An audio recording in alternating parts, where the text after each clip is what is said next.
So the basic premise we'll be focusing on today is really a scenario where you've already gone through and you've already had these drivers that drove you to do a bunch of different types of assessments for one reason or another. You've taken action on the findings and you've gone through and spent the time to do stuff like network remediation, secure remote access, and a bunch of technology integrations and hardening. And so your initial results after this will be, hey, we've got an optimized OT network architecture. We've got solid configurations. We've reduced our vulnerabilities. We have operationalized or at least semi-operationalized monitoring and management platforms in place.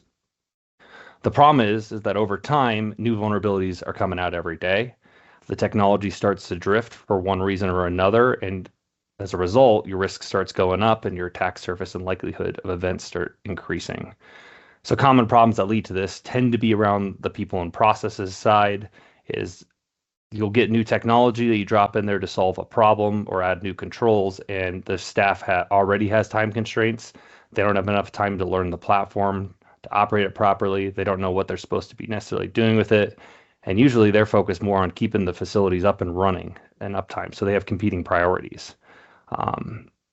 And another thing that'll happen over time, even if they're doing pretty well and you've never documented it, is you get a lot of staff turnover. So you lose some of that legacy knowledge and what you're supposed to be doing with the technology.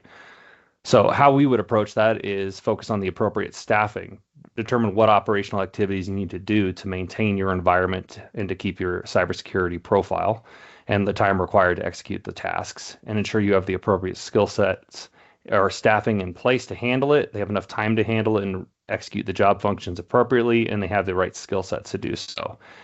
We'd also suggest having some governance in place. This is kind of where that central part of the circle fits in here, where it goes across all phases, is you want to at least identify the minimum documents, the standards, procedures, policies, job aids that are required to maintain the environment in a consistent manner.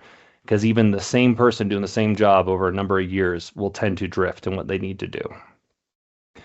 And then make sure you have a training program in place to train the team on the specific roles, responsibilities, and the technology that they're responsible for.